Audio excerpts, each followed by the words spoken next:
நம்ம பிரியாணி செய்ய போகிறோம். அடுப்பில் தம் பிரியாணி, நாட்டுக்கோழி பிரியாணி. ஓகேங்களா?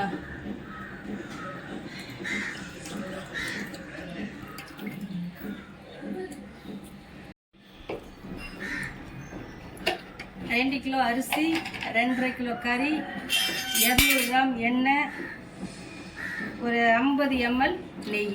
ஓகேங்களா? போதும். அரிசி ஐட்டம்லாம் எல்லாத்தையும் அரைச்சி வச்சுருக்கேன். அதனால் இது வரைக்கும் ஃபார்மாலிட்டிக்கு போட்டால் போதும். வெங்காயம், பச்சை மிளகாய்,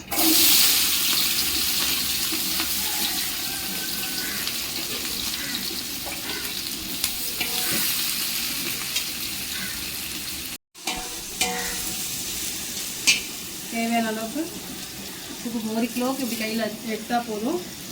2 கிலோவுக்கு இப்படின்னா நான் அப்புறம் தக்காளி வதக்கும் போது கொஞ்சம் போடுவேன்.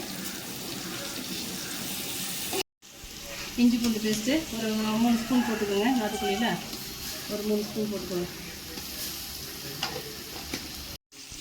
வீட்டு மிளகாத்தூள் கொஞ்சம் போட்டுக்கோங்க. அப்போ தான் கறிக்குள்ளே டேஸ்ட்டு கொடுக்கும். அதுக்கு பிறகு வெறும் மிளகாத்தூள் போட்டுக்கோங்க. அப்புறம் இடித்து வச்ச சின்ன வெங்காயம் போட்டுக்கோங்க.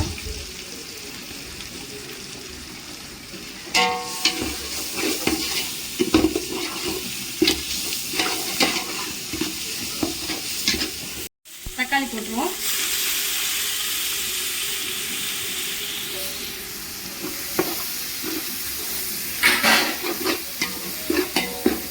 அப்புறம் கறிக்கு எல்லாத்துக்கும் தேவையான அளவுக்கு உப்பு போட்டுருவோம்.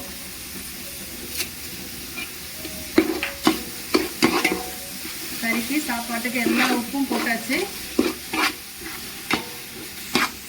கறியை போட்டுருவோம். அவ்வளோதான்.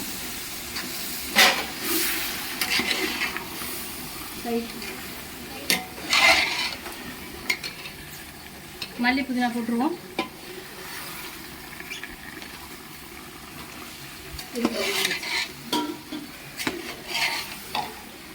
தேவையான தயிர் ஊற்றிடுவோம்.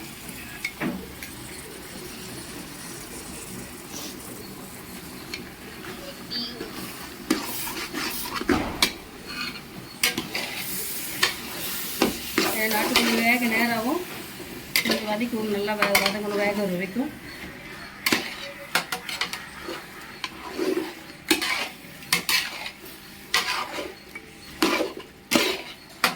எண்ணெயில் வதங்கி விட்டுட்டு கொஞ்சம் நேரம் கழிச்சு தண்ணி ஊற்றி வேக வைப்போம்.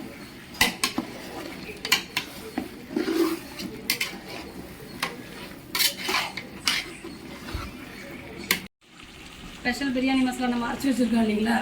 அதை அன்றைக்கி அரைச்சோம். வீடியோ போட்டிருக்கேன் பாருங்கள். தெரிலன்னா நோட்டு கேள்வி நான் ஒரு ரெசிபி போடுறேன். ஓகேவா? இந்த மசாலா பொடி போட்டாச்சு. இது போதும். எல்லாத்துக்கும் நல்லா கிண்டி விட்டுருவோம்.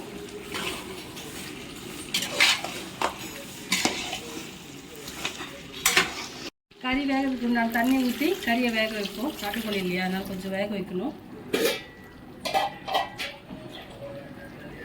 வேகட்டும். மூடி வச்சு வேக வைப்போம். ஓகேங்களா?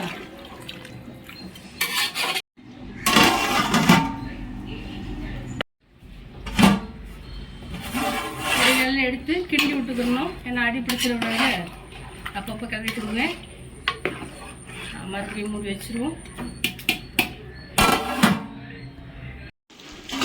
ஓகே, நம்ம தண்ணி வந்து இந்த பாத்திரத்தில் 4 கிளாஸ் அரிசி போட்டோம்.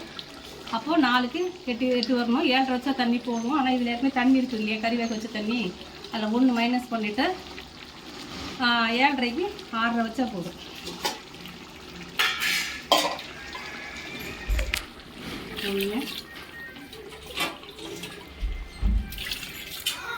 தேவையான தண்ணி ஊற்றியாச்சு. கலந்து விட்டாச்சு. கொதிக்க மூடி விட்டுருவோம். கொதிக்கட்டு. நல்லா கோச்சிட்டு இந்த டைமில் உப்பு காரம் பார்த்துக்கோங்க. உப்பு கொஞ்சம் லைட்டாக கரிக்கிற மாதிரி இருந்தால் தான் அரிசி போட்டோன்னே கரெக்டாக ஆகும். எல்லாம் இப்போ பார்த்துட்டு தேவைன்னா சேர்த்துக்கலாம், இல்லைன்னா விட்டுடலாம். ஓகேங்களா? இப்போ இதெல்லாம் கரெக்டாக உப்பு மட்டும் லைட்டாக கொஞ்சம் கம்மியாக இருக்குது. நான் போட்டுக்கிறேன்.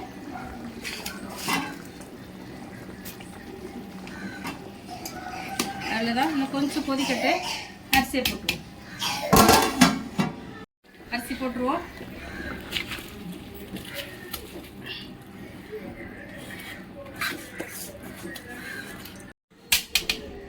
அரிசி போட்டாச்சு. அவ்வளோதான், ரொம்ப கிண்டக்கூடாது, அரிசி உடஞ்சிரும். ஓகே மக்களே, இது ரெடி ஆகிடுச்சு. அவ்வளோதான். இது அப்படியே பிடிச்சி தம் போட்டோம்னா கரெக்டாக வரும். ஒரு 20 நிமிஷம் தம் போடுறதுக்கு இது கரெக்டாக வரும். அப்போ தான் அரிசி சூப்பராகிட்டு வரும். ஓகேங்களா? மல்லியில் தூவிடுவோம். அப்புறம் இந்த கேசரி பவுடர் கலந்து அங்கே கொஞ்சம் கொஞ்சம் அப்படி. ஓகே, இல்லை லெமனு கொஞ்சம் போல் நெய்.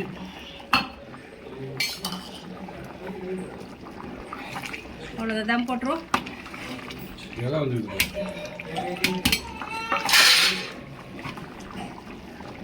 பார்த்து தண்ணி பிடிச்சியா? அவ்வளோதான் மக்களே, போட்டுரும். தண்ணி போய் பார்த்து வாங்கி 20 கரெக்டாக 20 நிமிஷம் கழிச்சு தம்மை ரிலீவ் பண்ணியாச்சு. பாருங்கள் மக்களே, சாப்பாடு சூடாக அழகாக சூப்பராக வந்திருக்கா நைஸ் சாப்பிட்டு.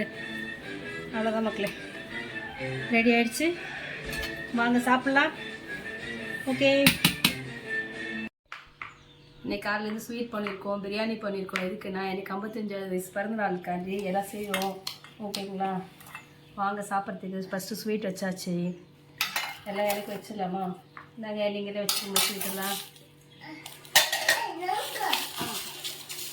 அப்புறம் வந்து ஒன்று ஒன்றா லைனாக வைக்கணும் இல்லையா? அதுக்கு அடுத்து ஒரு ஸ்வீட்டு, அப்புறம் முட்டை, ஆனியன் ரைத்தா, அப்புறம் நாட்டுக்கோழி பிரியாணி.